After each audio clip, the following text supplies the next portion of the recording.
Bonjour, je m'appelle Pierre Guy. Je suis agronome, mais je suis aussi passionné par la protection de la nature et je vais vous raconter l'histoire d'une réintroduction du castor dans la Vienne.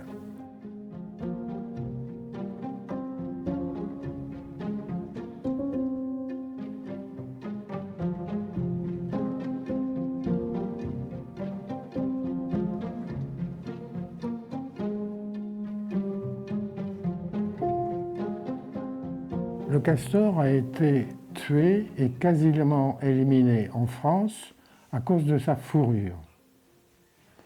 Et il n'en restait que quelques individus, peut-être 10, 100, peut-être une centaine, dans le Bas-Rhône. Pourquoi? Parce que des gens aussi fous que nous, peut-être plus fous, tout d'un coup sont dit que le castor disparaissait et qu'il fallait le sauvegarder. Donc il y a eu des arrêtés préfectoraux vers 1905-1902 pour protéger le castor dans la basse vallée du Rhône.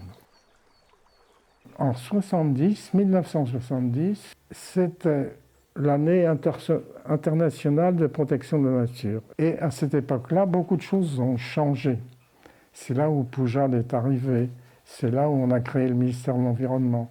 Plein de choses ont convergé au niveau national pour la protection de la nature.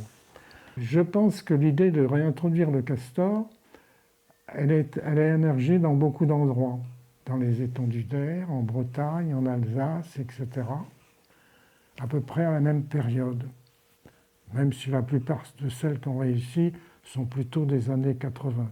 Je ne sais pas toujours ce qu'on pensait à l'époque. Après coup, le castor ne pouvait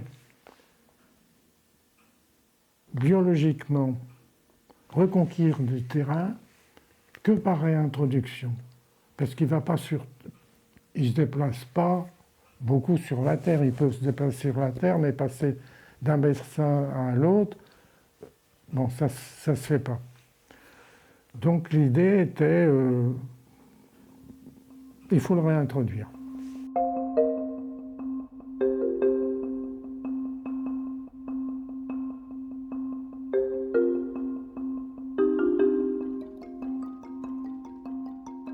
Il y a Anne, Apollinaire et Marie-Madeleine.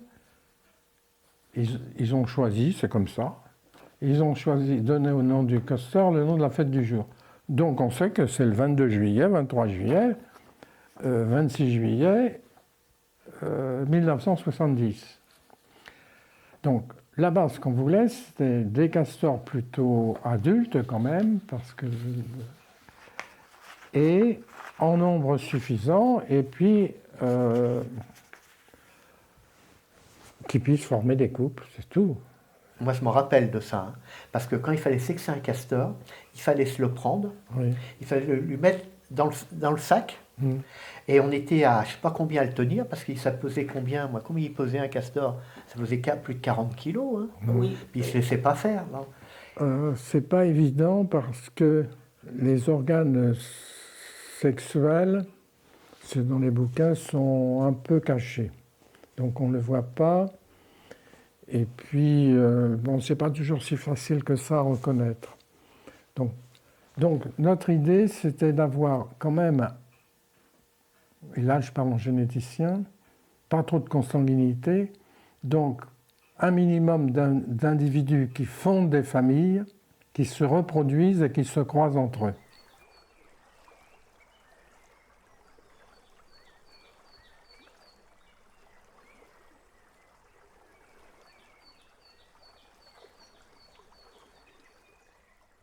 On s'est dit un terrain militaire, c'est un endroit quand même relativement protégé où le castor sera tranquille. En fait, c'est là où on a fait une erreur, c'est qu'on l'a mis dans ces états-là. Et le castor, la première chose qu'il a faite, c'est de sortir de ce terrain. Il ne cherche pas l'eau calme. Hein. Il fait des barrages, il fait des huttes. C'est lui qui fait les barrages.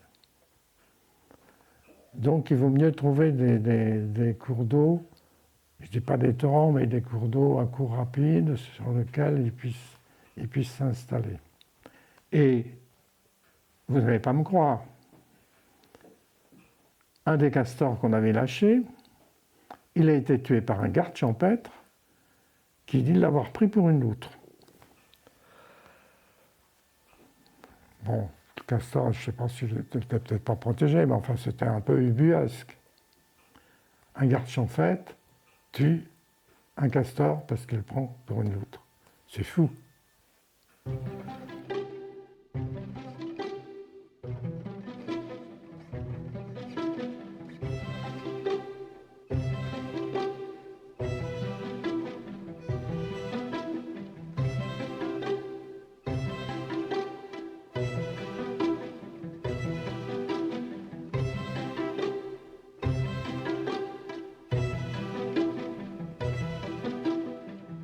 Eh bien, je me dis que j'avais échoué, mais que l'idée était bonne. Et qu'il faut continuer. Parce que si je regarde la carte de France aujourd'hui, par l'Office français de la biodiversité, je vois que le bassin de la Loire, pratiquement, il y a du castor partout. Si je regarde la vallée du Rhône, il y en a un peu partout maintenant. Et si je regarde cette carte, c'est qu'il y a des blancs. Il n'y a pratiquement rien sur la Seine, parce que l'étendue d'air, c'est pas grand-chose. Hein, il n'y en a pas beaucoup. Aujourd'hui, pour moi, il est impératif que le castor reconquiert le bassin de la Garonne et le bassin de la Seine. Parce que c'était son habitat naturel. Et le castor, il fait des barrages. Donc, si vous voulez, par rapport à